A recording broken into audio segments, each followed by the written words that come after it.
Childhood trauma का concept हम बहुत ज़्यादा इस पे बात नहीं करते इंडियन कल्चर में, may be due to the cultural barriers, या हम इसको जज भी नहीं कर सकते हैं बिकॉज हमारे पेरेंट्स की शादी भी काफ़ी यंग एज में हो जाती थी और ये सारे साइको सोशल इश्यूज बोलने के लिए एक टैबू माना जाता था, बात नहीं होती थी। ये मॉडर्न जो टाइम है, मॉडर्न जो more about gentle parenting, respect two way है, बच्चों के इमोशनल नीड्स, इमोशनल सपोर्ट को ध्यान में रखते हुए इमोशनली नर्चर किया जाता है। क्योंकि welcome to Anandi Sheroes podcast. आज हमारा इस साल का पहला पॉडकास्ट एपिसोड है एंड आई होप कि आप सब लोग अच्छे होंगे। आज हम बात कर रहे हैं सिद्धार्थ रंजन बनर्जी से। He is a clinical psychologist और इस समय कार्यरत है लेक्चरर और कंसल्टेंट की पोस्ट पर NIVH में। तो बहुत बहुत स्वागत है। I am so excited. अच्छा लगा मुझे अपनी बात, अपने विचार, सोच बहुत सारे लोगों तक पहुंचा पाऊंगा। Thank you so much. Siddharth, basic question है कि मेंटल हेल्थ क्या है, इसकी हमें क्यों जरूरत पड़ती है? जी देखिए, जो क्लिनिकल फील्ड है ये बहुत वास्ट है। अब ये है कि हर इंसान की लाइफ के 3 डोमेन्स होते हैं, एक पर्सनल लाइफ, एक सोशल लाइफ, एक ऑक्यूपेशनल लाइफ। तो ये मान लिया जाता है अगर आपके किसी भी एक डोमेन में दिक्कत आ जाती है, चाहे वो आपका पर्सनल लाइफ हो या आपकी का गर्लफ्रेंड से ब्रेकअप हो गया, घर में पेरेंट्स से झगड़ा हो गया, ठीक है, प्रोफेशनल लाइफ हो कि ऑफिस में कुछ दिक्कत हो रही है आपकी, ऑक्यूपेशनल, या एक सोशल लाइफ हो आपकी कि दोस्तों के साथ झगड़ा हो गया, आप बात नहीं कर रहे हो, या आपको कोई इशू हो गया जिसकी वजह से आप अपने घर बाहर निकलना बंद कर दिया, आप सोशली आपका सोशल विड्रॉल हो गया।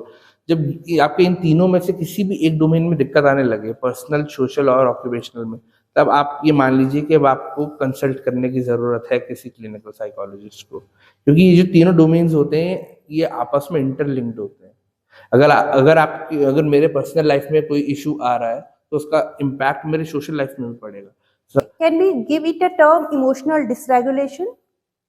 हाँ, मतलब इमोशनल डिसरेगुलेशन, हाँ, इमोशंस जो है डिसरेगुलेट तो होते ही हैं इन सब चीज़ों की वजह से, लेकिन ये है कि कई बार हम ये सोच लेते हैं कुछ टाइम बाद चीज़ें ठीक हो जाएंगी। अब बहुत बार ऐसा होता है कुछ चीज़ें ठीक हो भी जाती है, लेकिन कुछ चीज़ें होती हैं जिनको एक्चुअली हमें हेल्प की ज़रूरत पड़ती है, वहाँ पे प्रोफेशनल हेल्प की हमें ज़रूरत पड़ती है, लेकिन हम वो जो चीज़ है वो नहीं कर पाते। तो जो भी हमारे दर्शक ये पॉडकास्ट देख रहे हैं, मैं उनसे यही चीज़ बोलना चाहूँगा कि अगर आप लोगों को लगता है कि आपके पर्सनल लाइफ, सोशल लाइफ या ऑक्यूपेशनल लाइफ में से किसी एक जगह पे भी आपको दिक्कत हो रही है, तो वो चीज़ आपके ऑटोमेटिकली आपके बाकी जो दोनों डोमेन्स हैं, अगर पर्सनल लाइफ में हो रही है, सोशल और ऑक्यूपेशनल को वो पक्का इम्पैक्ट करेगी।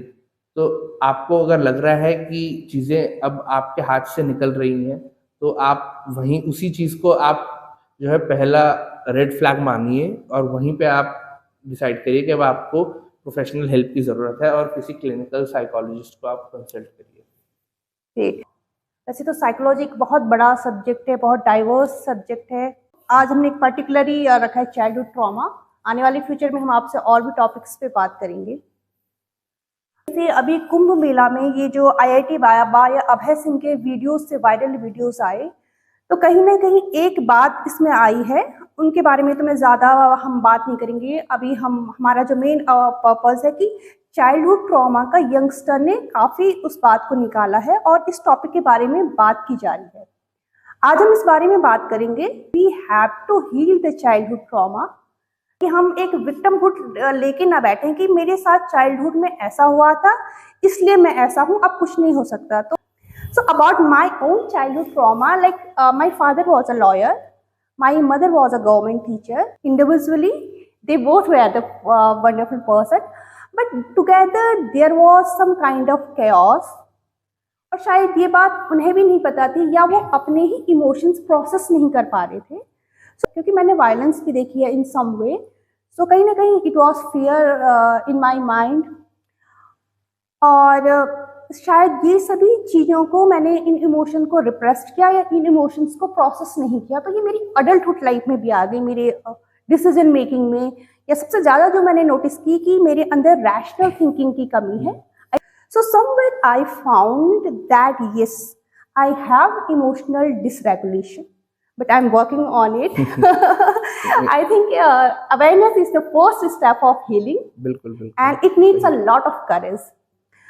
So, ये all about what I know about the childhood trauma. So, we will start this topic because this topic is very close to my heart. So, Siddharth, as a psychologist, how you will define childhood trauma और इसको address करना कितना महत्वपूर्ण है?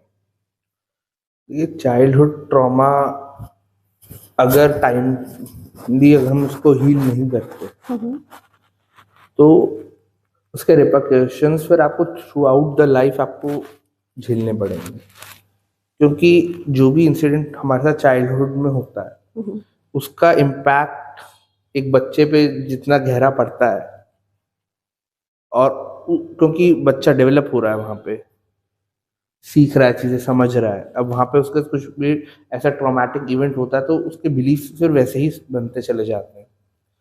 कहीं पे कोई भी ऐसा बैड एक्सपीरियंस हुआ, कुछ उसके ऐसे बिलीफ बन गए, तो फिर वो वही उसके लिए सत्य है, क्योंकि उसने देखा है उस चीज़ को और वो उसको आगे चल के दिक्कत करते ही करते हैं। अब आप अगर किसी इंसान की आप पर्सनैलिटी पे बात करते हो तो उसमें बहुत सारी चीज़ें देखी जाती है, उसमें चाइल्डहुड भी देखा जाता है, पेरेंटिंग देखी जाती है, एनवायरमेंटल फैक्टर्स देखे जाते हैं, ठीक है, आपका पेयर ग्रुप कैसा है, और ये कितनी चीजों को जन्म दे रहा है। एडीएचडी का एक बहुत कॉमन कहते हैं कि चाइल्डहुड ट्रॉमा है।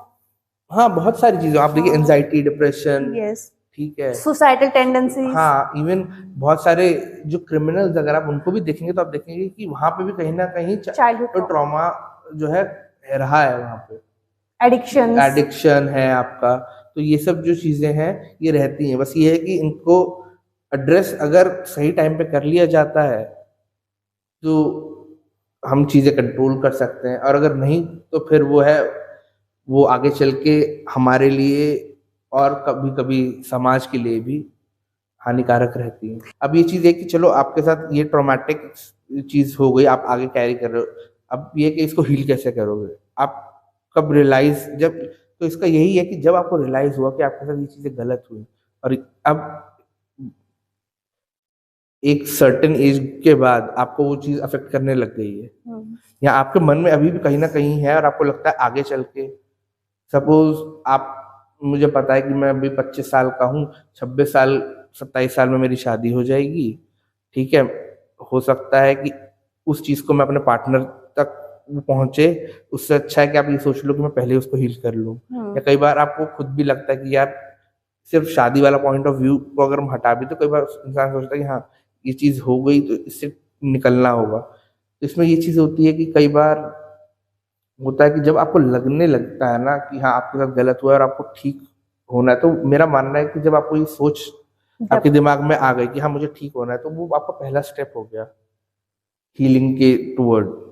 उसके बाद क्या है कि वो आपके ऊपर है, अब कोई भी चीज़ आप शुरू करते हो तो आपको दिक्कत होती है, तो बिल्कुल वो वैसा ही है कि अगर मुझे जिम भी जाना होता है, जैसे आजकल जो यूथ देख रहा है, तो यही है कि लोग बात करते हैं कि मैं अगले महीने से शुरू करूँगा, अगले महीने से शुरू करूँगा, लेकिन वो शुरू नहीं हो पाता, इसको हम डिले कर देते हैं।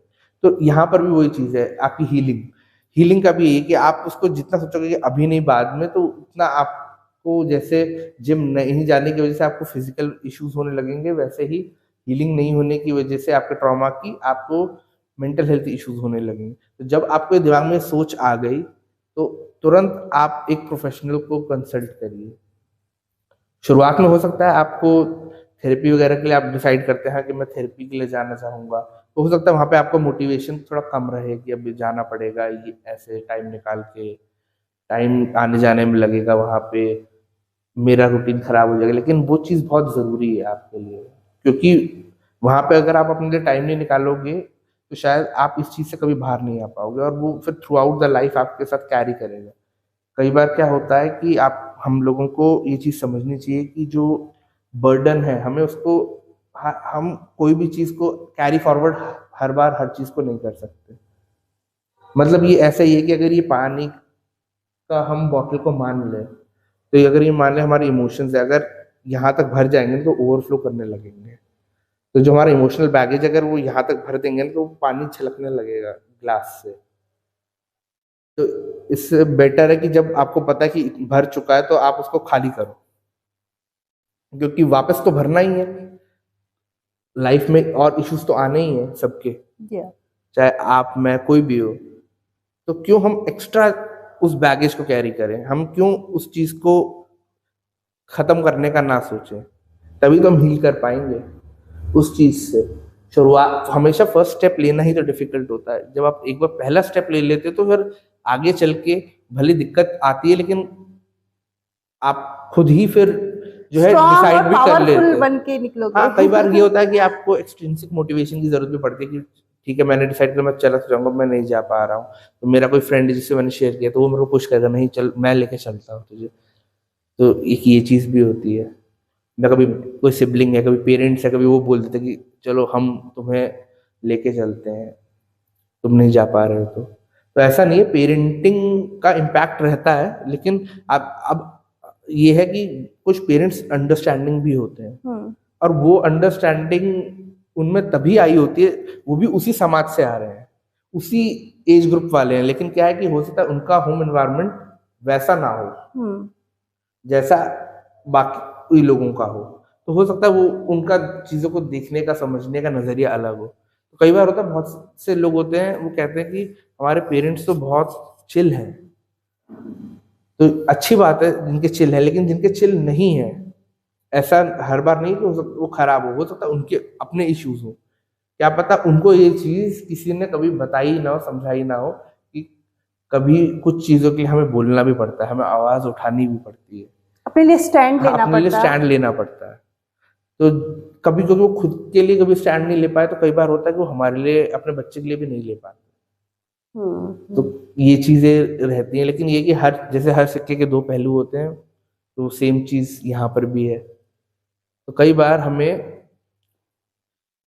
वो चीज को एक्सेप्ट करके कि जो है, अब हमें हीलिंग का अगर हम सोच रहे हैं ट्रीटमेंट का, तो हमें सोचना चाहिए हमें साइकोलॉजिकल हेल्प जो है बिल्कुल लेनी चाहिए। और अब क्योंकि ये पॉडकास्ट देहरादून में हो रहा है, तो मैं बताऊंगा कि जैसे हमारा इंस्टीट्यूट जो है NIEPVD, पहले NIVS था, तो वहाँ पे जो department of clinical rehabilitation psychology है, वहाँ पे हम लोग सर्विसेज प्रोवाइड करते हैं। पूरा वहाँ पे आपको साइकोलॉजिकल असेसमेंट से लेकर साइकोथेरेपी, इस तरह की सभी सुविधाएं वहाँ पे उपलब्ध हैं। तो आप वहाँ पे भी कंसल्ट कर सकते हैं। अब बहुत ही, क्योंकि it is a central institute, तो बहुत ही सेंट्रल गवर्नमेंट इंस्टीट्यूट, तो बहुत ही नॉमिनल चार्जेस हैं, तो एनीवन कैन अफोर्ड इट। और वो लोग जिनके पास जो है BPL कार्ड है, उनके लिए तो निःशुल्क सेवाएं हैं वहाँ पे। तो ये एक जो है हमारे शहर में ये बहुत बड़ी एक चीज है, जो मैं बताऊंगा बहुत से लोगों को शायद ना पता हो, कि अब हमारी जो साइकोलॉजिकल सर्विसेज है हमारे शहर में भी आ चुकी है। और कई बार मैं ये सोचता हूँ कि मतलब देहरादून जैसा हम लोग बचपन से देखते आ रहे हैं, जैसे यहाँ पे पले बड़े हैं, देखता हूँ कि अब यहाँ पे भी हसल हो गया है।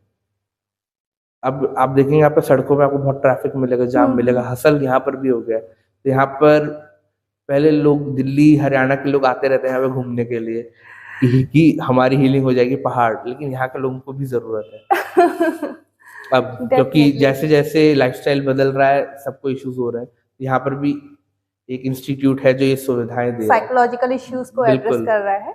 और वहाँ पे हर तरह के केसेस आते हैं, OCD, anxiety, depression, childhood trauma, schizophrenia, ADHD, autism, तो वहाँ पे इस प्रकार की सभी सुविधाएं हैं। तो ये बहुत अच्छी बात है।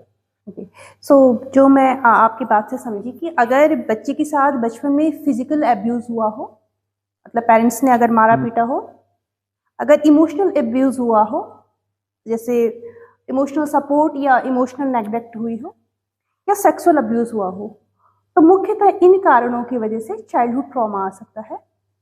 हाँ, मतलब ये बहुत कॉमन चीजें हैं। और जैसे हम सेक्सुअल हैरेसमेंट की बात करते हैं, बच्चों के साथ होता है। अभी अगर किसी बच्ची के साथ सेक्सुअल हैरेसमेंट हुआ 5-7 साल की एज में, अब बच्ची को नहीं पता है कि उसके साथ क्या हो रहा है, लेकिन उसको कहीं ना कहीं ये जरूर पता होता है कि कुछ खराब चीज हो रही है। वो बच्ची अपने पेरेंट्स को बताए, कई बार बच्चे बता देते हैं, कई बार वो डर के नहीं बताते, या कई बार जो हैरेसमेंट कर रहा होता है वो बच्चों को इतना डरा धमका देता है कि वो नहीं बोल पाते। बट क्योंकि उनके बिलीफ, उनके एक्सपीरियंसेस ऐसे खराब हो गए, उन्होंने उस चीज़ को एड्रेस नहीं किया उस टाइम पे, और अगर आगे चल के भी वो नहीं करते तो फिर आप ये देखिए कि आगे चल के उनको जब 20-25 साल बाद किसी रिलेशनशिप में किसी को परस्यू करेंगे तो वो कॉन्फिडेंस नहीं रहेगा, वो ट्रस्ट नहीं डेवलप हो पाएगा। एक हो सकता है अपोजिट जेंडर को लेके, और कई बार तो आप देखते हैं सेम जेंडर में भी ये इश्यूज होते हैं कि सेम जेंडर के ही पर्सन ने सेक्सुअली एक्सप्लॉइट किया आपको। तो कई बार आपको होता है कि आपको जो अपोजिट सेक्स या कई बार सेम सेक्स के साथ आपको वो ट्रस्ट बिल्डअप ही नहीं हो पाता, ठीक है। और आप देखिएगा मोर देन 70% केसेस में सेक्सुअल हैरेसमेंट में वही लोग इन्वॉल्व होते हैं जो आप लोगों को जान रहे होते हैं, जो जिसके साथ सेक्सुअल हैरेसमेंट हुआ उसको जानने वाला है। कई बार इमीडिएट फैमिली मेंबर्स भी होते हैं, ग्रैंड पेरेंट्स, चाचा, कई बार पिता, भाई, कजिन, कोई और रिश्तेदार, या कोई और जो आपको जान रहा हो, पड़ोसी, करीबी लोग, या करीबी लोग, ये सब चीजें।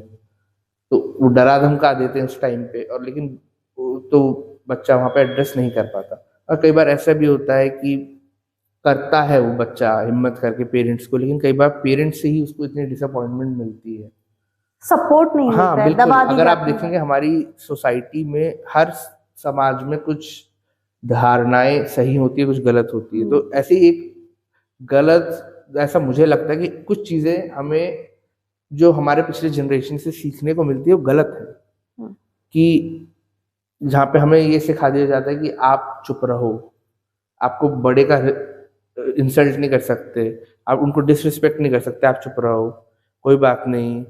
अगर कोई आपको गलत चीज बोल भी दे, तुम कौन सा रोज मिलते हो उनसे, कभी कभी की बात, ये सब जो चीज होती है ना, कहीं बार बच्चा कन्वे करने की कोशिश करता है, पेरेंट्स कह देते हैं चुप रहो, कभी घर की बदनामी हो जाएगी, लोग क्या कहेंगे, इन वजह से क्या होता है बच्चा अपने ब्लेम किया जाता है। हाँ बिल्कुल, कई बार तो बोल देते तुम्हारी ही गलती है। जैसे अब आप देखेंगे बहुत सारे स्टेटमेंट्स भी जो है ऐसे आपको सुनने को मिल जाएंगे कि लोग मतलब इस तरह की बात कर देते हैं कि लड़कियों की ही गलती थी, उन्होंने कपड़े ही छोटे पहने, ठीक है।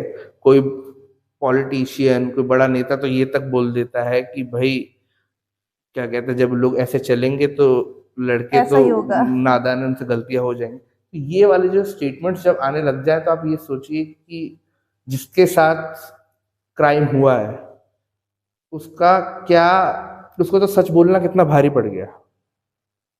मतलब वो इंसान तो ये सोच लेगा यार इससे अच्छा तो मैं चुप ही रह लेता, मतलब मैं बताने की कोशिश कर रहा हूँ। कई बार आप हमारे पेरेंट्स हमें डिसअपॉइंट कर देते हैं इस चीज को लेकर कि तुम चुप रहो, किसी को मत बताओ। तो इन सब चीजों से क्या हो जाता है कि आपका वो ट्रस्ट जो होता है पेरेंट्स के साथ, आप वहीं पे ना एक गैप बनने लग जाएगा, आप दूर होते चले जाओगे।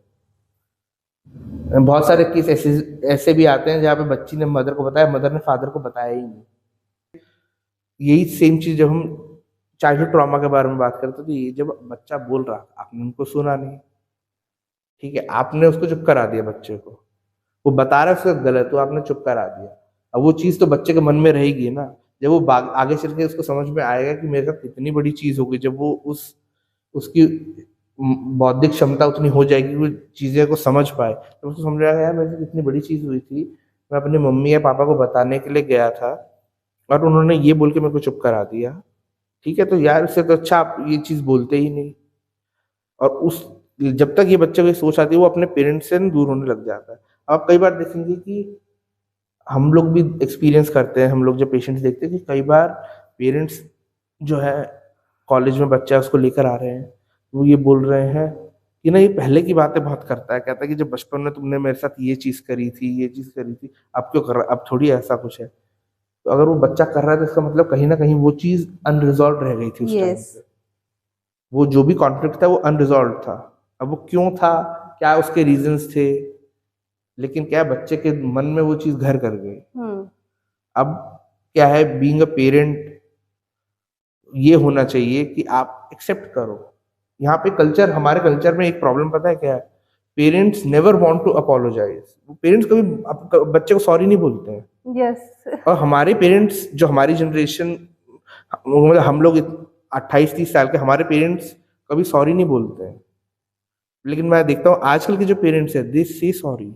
Yes being a clinical psychologist, हम हर तरह की पॉपुलेशन को डील करते हैं, ठीक है, बच्चे, बूढ़े, ठीक है, middle age group, senior citizen, सब। हम ये चीज देखते हैं कि यार अब जो हमारी एज में लोग पेरेंट्स बन रहे हैं ना, दे आर मोर अवेयर, और वो ज्यादा इमोशनली इन्वॉल्व है बच्चे के साथ, ठीक है।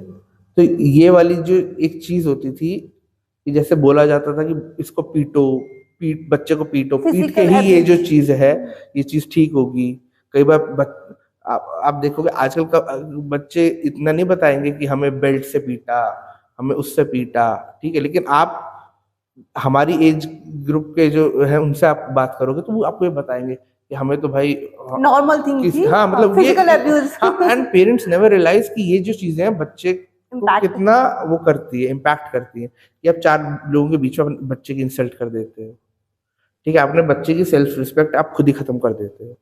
तो यहाँ पे बात ये कि चाइल्डहुड ट्रॉमास जो होते हैं बहुत, उसका impact through out the life रहता है अगर उसको ठीक नहीं करो। लेकिन क्या है कि वहाँ पे मोर देन 80% पेरेंट्स की जो होती है निग्लेक्ट की वजह से ये सब चीजें होती हैं। इमोशनल या तो पेरेंट्स वहाँ पे दे फेल मिजरेबली, कि बच्चे को समझ ही नहीं पाए, या फिर ये है कि उनको पता तो है कि गलत हुआ है लेकिन उन्होंने एक गलत चीज सिखा दी जो वो और पहले से सीखते आ रहे हैं कि हमें सामने वाले को रिस्पेक्ट देनी है, इज्जत की बात है तो चुप रहो। इस चक्कर में क्या होता है कि वो जो बच्चे का इमोशनल बैगेज है ना, वो थ्रू आउट द लाइफ वो कैरी करता है, और आगे आगे चल के तो लाइफ टफ होती चली जाती है, तो बैगेज जो है वो भरता चला जाता है और उसकी वजह से दूर हो जाता है वो लोगों से, और उसको बहुत सारे अनरिजॉल्व कॉन्फ्लिक्ट लेके चल रहा है वो आगे, ठीक है। बहुत सारी चीज उसके साथ लाइफ में हो सकता है और भी खराब चीजें हो, क्या वो बच्चा कभी वापस अपने पेरेंट्स को जाकर बताने की हिम्मत भी करेगा? तो यही चीजें होती हैं जिनकी वजह से कई बार बच्चे फेल हो गए तो कॉपीज छुपा देंगे, घर पे नहीं बताते, रिपोर्ट कार्ड में खुद साइन करके लेके जाते हैं। तो कई बार ये होता है कि पेरेंट्स सोचते हैं बच्चे की गलती है, लेकिन वो कहीं वही आप हम लोग ये जानने की कोशिश नहीं करते बच्चा ऐसा क्यों कर रहा है।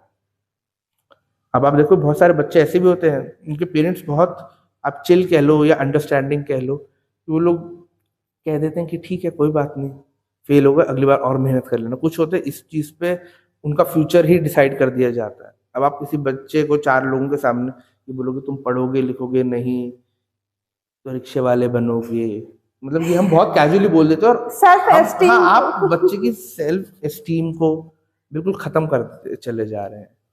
Parents they never realise, they never choose their words wisely।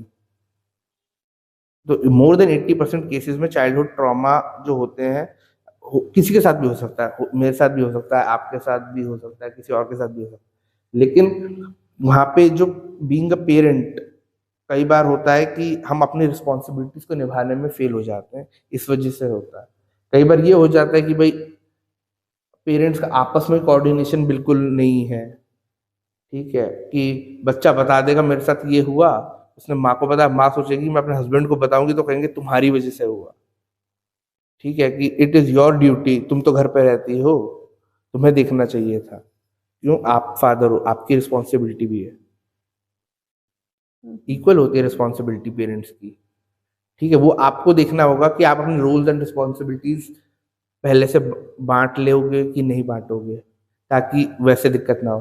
कई बार होता है कि कपल का आपस में ही इतना पुअर कोऑर्डिनेशन होता है कि बच्चा ऑटोमेटिकली निग्लेक्ट होने लग जाता है, ठीक है। अब जिस बच्चे ने देखा होगा अपनी मदर को अपने फादर से पिटते हुए, उसके लिए यहाँ पे 2 चीजें हो सकती हैं, एक ट्रॉमेटिक एक्सपीरियंस के लिए दोनों तरीके से वो कर सकता है। एक पॉजिटिव ये कि जो हो सकता है जब उसकी शादी हो तो वो अपनी वाइफ को इज्जत दे कि मेरा बाप मेरी माँ के साथ ऐसा करता था तो मैं नहीं करूंगा, या इसका दूसरा एस्पेक्ट ये हो सकता है वो करता था तो मैं भी करूंगा। It's a normal thing. हाँ, कि मैंने तो अपने घर में वही देखते हुए बड़ा हुआ तो मेरे लिए तो बहुत नॉर्मल चीज है, ठीक है। तो ये चीजें होती हैं।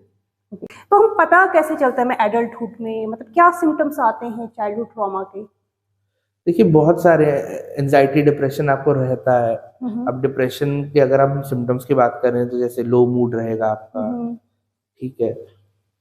थोड़ा आप ये मान लीजिए कि लो मूड है, खाने पीने का मन नहीं कर, चिड़चिड़ापन, नींद नहीं आना, कोई भी डिप्रेसिव रहने लग गया बच्चा, कई बार पेरेंट्स ले आते कि बिल्कुल ही बात बात करनी बंद कर दी है ये, तो फिर कई बार निकल के आता है कि अच्छा कुछ चाइल्डहुड ट्रॉमा था, अब बच्चा कहता है अचानक से मेरे को याद आ गया। ऐसे केसेस भी आते हैं हम्म। कि घबराहट बेचैनी होने लग जाती है, हम्म। पैनिक अटैक्स आने लग जाते हैं, ठीक है। तो ये सब चीजें रहती हैं। PTSD, post post. Traumatic stress disorder, it is very common जिनके साथ सेक्सुअल अब्यूज होता है या जिनके सामने कभी क्राइम हो गया या जिन्होंने कुछ ऐसा देख लिया जिनको नहीं देखना चाहिए, तो ये सब चीज़ें बहुत कॉमन है। लेकिन कई बार हम ये बेड वेटिंग करने लग जाएंगे, तो हम ये सोचने लगेंगे कि यार ये सब चीज़ें जो हैं क्यों हो रही हैं, तो फिर वहाँ पे लेकर आएंगे तो पता चलेगा कुछ कुछ चीज़ें बचपन में हुई ऐसी जिनकी वजह से सब चीज़ें हो रही हैं। तो बहुत सारे चीज़ें रहती है। कई बार क्या होता है कि बच्चे खुद ही सिग्नल दे रहे होते हैं पेरेंट्स को, लेकिन उनको समझ नहीं आता, जैसे बार बार पुरानी बातें करेंगे। बचपन में आपको पता है आपने मेरे साथ ऐसा किया, मेरे को अच्छा नहीं लगा, पेरेंट्स उस टाइम पे इग्नोर कर देते हैं। तो कई बार आपने देखा होगा कि जब हम सामने वाले को बताते हैं कि आपने ऐसा किया हमें अच्छा लगा, तो कभी कई बार होता है कि सामने वाला अनकंफर्टेबल हो जाता है। एक्सेप्ट नहीं करेगा कि दैट हाँ, वाज क्योंकि रॉन्ग। उनको लगता है कि अरे अचानक से ये चीज कहाँ से आ गई, आउट ऑफ द ब्लू कैसे हो गया ये चीज। लेकिन वहां पे क्या है, वो कॉन्स्टेंटली बच्चा जो कन्वे कर रहा है मैसेज। कि हाँ आपने मेरे साथ ऐसा किया, मेरे को अच्छा नहीं लगा। या कई बार आपने मेरे फ्रेंड के सामने आपने बताया मेरे को एक बार ये बात बोल दी थी, मेरे को अच्छा नहीं लगी, रिलेटिव्स के सामने ऐसा बोल दिया, सब हंस दिए, मेरे को अच्छा नहीं लगा। तो कई बार बात बताई थी मेरे साथ ऐसी चीज हुई थी, तब आपने बोला था कि नहीं नहीं चुप रहना, पापा को मत बताना, ठीक है। ये सब चीज़ मेरे को जो है तब अच्छी नहीं लगी। तो कई बार पेरेंट्स इस चीज़ को इग्नोर करते हैं, लेकिन उनको ये समझना चाहिए कि ये जो चीज़ें बच्चा जो है कॉन्स्टेंटली आपको सिग्नल दे रहा है, आपको बताना चाह रहा है कि वो कहीं ना कहीं दुखी है उस बात से, ठीक है। तो वहां पे उससे भागने के बजाय अच्छा होगा कि अगर आप लोग अपने बच्चे को वहां पे बिठाएं, उससे शांति से बात करें और बच्चे को समझने की कोशिश करें। और अगर कई बार हमें सॉरी बोल भी देंगे बच्चे को, तो उससे आप छोटे नहीं हो जाएंगे, कम से कम बच्चा आपसे दूर नहीं जाएगा। उसको भी ये चीज़ समझ में आने लगेगी कि जो मेरे पेरेंट्स हैं वो रियलाइज़ कर रहे हैं कि हाँ शायद वो जो चीज़ उन्होंने करी थी मुझे पसंद नहीं आई, कम से कम उन्होंने बाद में जब मैंने बात करी उन्होंने उस टाइम पे शायद नहीं किया, आज तो उस चीज़ को एक्सेप्ट कर रहे हैं। तो इससे क्या होगा, आगे के लिए जो है बच्चा आपके और क्लोज भी हो जाएगा, ट्रस्ट इश्यूज नहीं रहेंगे, ट्रस्ट भी डेवलप होगा, और कभी बच्चा चीज़ें छुपाएगा नहीं आपसे। एक अगर आप उसको वो सेफ स्पेस देंगे तो वो आपसे छुपाएगा नहीं आगे चल के। अगर कि कहीं पार्टी भी करने जाएगा, कुछ भी करेगा तो आपको बता के जाएगा। तो कई बार पेरेंट्स ये बोल देते कि ये तो हमसे धोखा दे रहा है हमें, इसने झूठ बोला, धोखा दिया, हमसे छुप के चीज़ें करता था। तो ये चीज़ें इसलिए होती है, कई बार पेरेंट्स ही बच्चे को वो कॉन्फिडेंस नहीं दे पाते, वो सेफ स्पेस नहीं दे पाते कि बच्चा उनसे इतना ओपन अप हो पाए कि वो अपनी बात अपने उनके सामने बिल्कुल रख पाए। क्योंकि कई बार बच्चों को ये लगता है कि हम रखेंगे कि हमारे अगेंस्ट ना यूज हो, ये चीजें रहती हैं।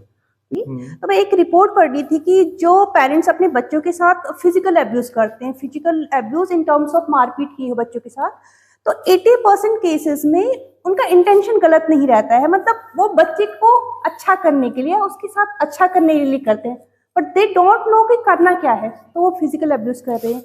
कई बार मैंने रिपोर्ट पढ़ी कि जिन महिलाओं के साथ मैरिज लाइफ में डोमेस्टिक वायलेंस होता है वो अपने बच्चों के साथ फिजिकल अब्यूज ज़्यादा करती हैं, क्योंकि वो ट्रॉमा प्रोसेस नहीं कर पा रही हैं कहीं ना कहीं।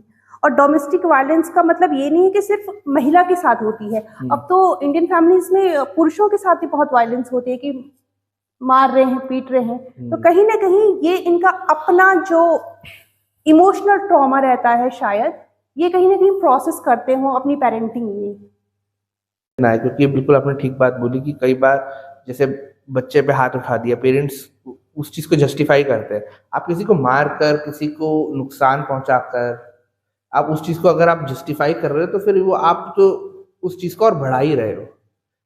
आप जो है किसी को पीट कर उसको ये एक्सप्लेनेशन नहीं दे सकते तुम्हारे कम मार्क्स है इसलिए हमने तुम्हें पीटा। मार पीट करने से बस ये है कि एक एक जनरेशनल चीज चली आ रही है, हम उसी को कर रहे हैं कि हम मेरे पिताजी Parents ने से मेरे साथ किया, उनके पिताजी ने उनके साथ किया, तो हम भी आगे चल के करेंगे। नहीं, ये चीजें गलत है।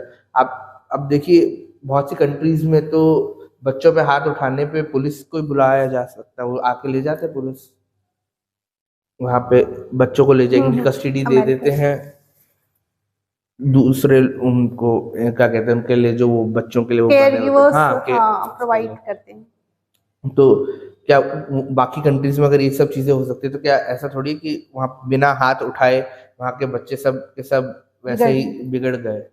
बट ये कि यहाँ पर ये चीज चलती आ रही है कि मार और पीट के हम सुधार देंगे। पेरेंट्स कई बार स्कूल में जाते पीटीएम में टीचर को भी बोल देते हैं कि आप इसको मारो, हमारी तरफ से खुली छूट है। वहाँ पे 4 पेरेंट्स और भी हैं। अब आप यस ये देखिए कि उस बच्चे के लिए वो कितना ट्रॉमेटिक। ट्रॉमेटिक है कि उसके पिताजी उसकी टीचर को उन अनजान लोगों के सामने भी ये सब बातें बोल रहे हैं, जो शायद उसी के दोस्त के माँ बाप, कि आप इसको मारिए, हमारी तरफ से खुली छूट है। सोचिए उस बच्चे के दिमाग पे उस चीज का कितना असर पड़ेगा। और फिर कहते हैं पेरेंट्स की बच्चा ढीठ हो जाता है। अब कोई बच्चा जिसको इतना ही पीट, उसको पता कि मैं कुछ भी करूंगा मेरे को मार ही पड़ेगी, तो फिर वो सोचता है अपने मन की कर लो जब पिटना ही है। तो यहाँ पे क्या होता है, कई बार पेरेंट्स फिर बच्चे जब जो रिटेलिएट करने लगते हैं, तो पेरेंट्स जो है उनको लगता है कि अरे ये बदतमीजी कर रहा है।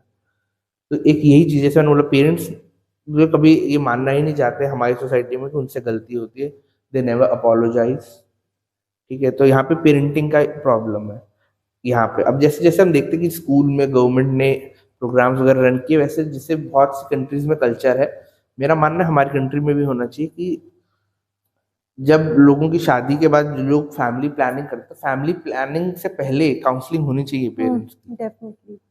उनका भी साइकोलॉजिकल असेसमेंट तो हम नहीं करेंगे, लेकिन ये काउंसलिंग होनी चाहिए। क्योंकि आप देखो किसी का अगर पर्सनैलिटी टाइप ही ऐसा है कि हमें लग रहा है कि हाँ, तो हमें उनको ये चीज़ बतानी पड़ेगी, हाँ आप अगर प्लान करें तो पहले इन सब चीज़ों को रिजॉल्व कर लो, इसके बाद करिए। लेकिन यहाँ पे ये चीज़ें नहीं है। ठीक है कि शादी से क्या कहते हैं, कायदे से तो शादी से पहले भी प्री मैरिटल काउंसलिंग भी होनी चाहिए। क्योंकि आप कोई भी चीज़, क्योंकि जो शादी भी है एक छोटा इवेंट तो होता नहीं है, तो वैसे ही जो फैमिली प्लानिंग से पहले भी ये चीज़ होनी बहुत ज़रूरी है। ये सब चीज़ें जैसे जैसे ये चीज़ें होने लगेंगी, आप देखेंगे बहुत सारी चीज़ें जो है खुद ही सॉर्ट होने लगेंगी। मतलब आप ये देखिए किसी को बताया ही नहीं जाएगा ये चीज़ ऐसे करते, तो वो वही करेगा जो उसने होते हुए देखा है। वो सिर्फ जो है उसने आंखों से जो देख के फॉलो करेगा, जो एक्सपीरियंस है वो उसको सीखेगा, वो अपना तो दिमाग लगा ही नहीं रहा, उसके लिए तो वही चीज़ सही है। कई बार पेरेंट्स ये भी बोल देते कि हमारे माँ बाप ने भी तो हमारे साथ किया था, तो बच्चे ऐसे ठीक ही है पलते अभी आप हैं। ये बात बोल रहे हो कि हाँ कि बच्चे ऐसे ही बोलते हैं हमारे माँ बाप ने भी, लेकिन जब आपके साथ किया था उस टाइम पे आपको दुख नहीं हुआ था क्या? तब आप रोए नहीं थे? आपके फादर ने बताया, आपको बुरा फील नहीं हुआ था? तो वो सेम चीज अभी आपके बच्चे के साथ हो रही है, तो आप उस चीज को वैसे क्यों नहीं देखते? और एक चीज़ मैं और ऐड करना चाहूँगी, बहुत से रिसर्च ये भी बताते हैं कि चाइल्डहुड जो ट्रॉमा है इसका लिंक आता है कहीं ना कहीं क्रॉनिक डिजीजेस से, like cancer, respiratory diseases, asthma and many auto immune diseases. ये नहीं कि चाइल्डहुड ट्रॉमा हुआ है तो ये डिजीजेस होंगी ही होंगी, but there is a link between the childhood trauma and increase risk of this diseases like cancer, respiratory, heart diseases. हाँ मतलब हार्ट डिजीज तो खैर बिल्कुल मैं मान सकता हूँ कि हार्ट डिजीज हो गई, ये कहीं ना कहीं आपको घबराहट, एंजाइटी वगैरह है, तो कहीं ना कहीं वो आपके कोलेस्ट्रॉल लेवल को, लेटर लाइफ में थायराइड, इन सब चीज़ों को जो है दिक्कत करेगी, एंजाइटी डिप्रेशन की वजह से। ठीक है, ब्लड प्रेशर वगैरह के इश्यूज हाई आपको हो जाएंगे। तो ये सब चीज़ें रहती हैं बिल्कुल, क्योंकि आप कॉन्स्टेंटली जो है परेशान रहते हो, आपको समझ नहीं आता किसके पास जाओ, उस टाइम पे हमें एक सपोर्ट चाहिए होता है। अगर हमें वो कई बार सपोर्ट मिल जाता है तो चीज़ें संभल जाती है, कई बार नहीं मिलता तो फिर जितना हमें उस वर्स्ट सिचुएशन में रहते हुए समझ आता है हम उतना ही चीज़ें कर पाते हैं। तो उसमें ये होता है कि जो है स्ट्रेस लेवल आपके बढ़ेंगे, अब आप किसी से बोल नहीं रहे हो। ठीक है, तभी है कि हमें कई बार बोलना चाहिए चीज़ें, हम हर चीज़ शेयर करना चाहिए, कहने का मतलब है। इनिशियली इंसान शुरुआत में तो करता ही है अपने दोस्त वगैरह से, किसी से बात करा आपने, लेकिन ये है कि उसको हमें फिर एक स्टेप और लेके उसको उसको मैं बार बार बोल रहा हूँ, हमें प्रोफेशनल हेल्प की तरफ भी जाना चाहिए। तो इट इज़ वेरी इंपॉर्टेंट कि आप उसको हील करके ही कुछ भी आगे नया शुरू करो, ताकि वो पुरानी जो भी चीज़ें आपके साथ घटी है उसके फुटप्रिंट्स लेकर आप आगे ना आओ। क्योंकि वो आगे जो है इंसान, अगर वो आपको हर एस्पेक्ट को नहीं जानता है, वो उतना ही जानता है एक लिमिटेड टाइम में जितना जान सकता है। तो कई बार ये होता है कि कुछ ऐसे बिहेवियर्स हो जाते हैं हमारे पार्टनर के सामने कि वो हमारे पार्टनर के लिए बहुत सरप्राइजिंग हो सकता है कि अरे ये क्या हो गया। तो इस तरह की जो चीज़ें रहती हैं। तो सिद्धार्थ, बहुत अच्छा लगा आपसे बात करके, और हम आपसे डेफिनेटली नेक्स्ट एपिसोड में दूसरे किसी साइकोलॉजिकल इश्यूज के बारे में बात करेंगे। तो आपका आज का मैसेज क्या है? बिल्कुल मैम, मुझे भी बहुत बढ़िया लगा, अच्छा लगा आपके साथ बात करके। Thank you. तो मेरा तो एक यही मैसेज है कि अगर हम में से किसी को भी ऐसा लगता है कि हमें एक मेंटल हेल्थ इशू को जो है हम फेस कर रहे हैं, हमें लगता है, और हमें लगता है उसको लिए हमें हेल्प की ज़रूरत है, तो हमें बिल्कुल किसी भी क्लिनिकल साइकोलॉजिस्ट को हमें बिल्कुल संपर्क करना चाहिए। और मैं एक चीज़ मैं यहाँ पे क्लियर करना चाहूँगा कि अगर हम लोग किसी क्लिनिकल साइकोलॉजिस्ट के पास जाते हैं तो आप पहले ये देखिए कि उसका एजुकेशन क्या है। अभी हमारी कंट्री में बहुत मैल प्रैक्टिस बढ़ गया है। तो है, as per mental health care act 2017 सिर्फ एमफिल डिग्री जिसने किया हुआ है, एमफिल क्लिनिकल साइकोलॉजी में, वही जो है as a clinical psychologist practice कर सकता है, और उसका registration rehabilitation council of India में होना चाहिए। तो इस चीज़ को अगर आप चाहते हैं, किसी को कंसल्ट करना चाहते हैं, तो पहले एक बार रिहैबिलिटेशन काउंसिल ऑफ इंडिया की वेबसाइट खोलिए। वहाँ पे आप जो है ये चीज़ सर्च कर सकते हैं बाय नेम कि उनका रजिस्ट्रेशन है कि नहीं। अगर उनका रजिस्ट्रेशन नहीं है तो आप, और या वो एमफिल नहीं किया हुआ है, उन्होंने एमए किया हुआ है, या अगर पीएचडी भी किया हुआ है, तो भी वो clinical psychologist as a clinical psychologist practice नहीं कर सकते, वो मैल प्रैक्टिस है। सिर्फ जो है एमफिल डिग्री का होना उनके पास जो है एक इम्पॉर्टेंट रिक्वायरमेंट है, मैंडेटरी रिक्वायरमेंट है। उनका एमफिल होना ज़रूरी है। अगर एमफिल के बाद पीएचडी किया है तो कोई दिक्कत नहीं, लेकिन उनका एमफिल होना ज़रूरी है और आरसीआई में रजिस्ट्रेशन होना ज़रूरी है। इस वजह से ये होता है कि वो लोग गलत लोगों के पास चले जाते हैं ट्रीटमेंट के लिए, और फायदे की बजाय नुकसान होता हाँ है। बिल्कुल, मतलब अभी एक सुसाइड केस हुआ था कोविड के टाइम पे, बहुत फेमस बॉलीवुड स्टार थे। तो उस केस में भी जो है उनका जो ट्रीटमेंट चल रहा था, जब बाद में पता चला कि उनकी जो थेरेपिस्ट थी वो रजिस्टर्ड नहीं थी। तो एक ये भी केस है। तो इस तरह के बहुत सारे केसेस जो हैं चल रहे हैं। देहरादून में भी बहुत से लोग हैं जो नॉन एमफिल होने के बाद भी अपने आप क्लिनिकल साइकोलॉजिस्ट क्लेम कर रहे हैं, प्रैक्टिस कर रहे हैं। तो ये जो चीज़ें हैं, हमें इन सब चीज़ों को समझना होगा ताकि हम जो है ट्रीटमेंट के लिए सही इंसान तक पहुंच पाए, सही साइकोलॉजिस्ट को हम चुनें। हाँ बिल्कुल। तो बस यही मेरा आज का मैसेज रहेगा। बाकी ये है कि अगर किसी को भी लगता है उसकी सोशल, पर्सनल, ऑक्यूपेशनल लाइफ में कहीं भी ऐसी दिक्कतें, ऐसी समस्याएं हो रही हैं कि जो उनको लग रहा है कि उसकी वजह से उनकी लाइफ में कहीं ना कहीं इम्पैक्ट पड़ रहा है, तो प्लीज़ आप लोग किसी भी, जहाँ पर भी हैं आप वहाँ पे किसी भी नियरेस्ट सेंटर पे जाकर एक मेंटल हेल्थ केयर प्रोफेशनल को बिल्कुल कंसल्ट करिए। Thank you so much, thank you so much. और हम ऐसे ही इंटरेस्टिंग पॉडकास्ट आपके लिए लेते आएंगे। हमारे चैनल को सब्सक्राइब करिए। मिलते हैं नेक्स्ट एपिसोड में।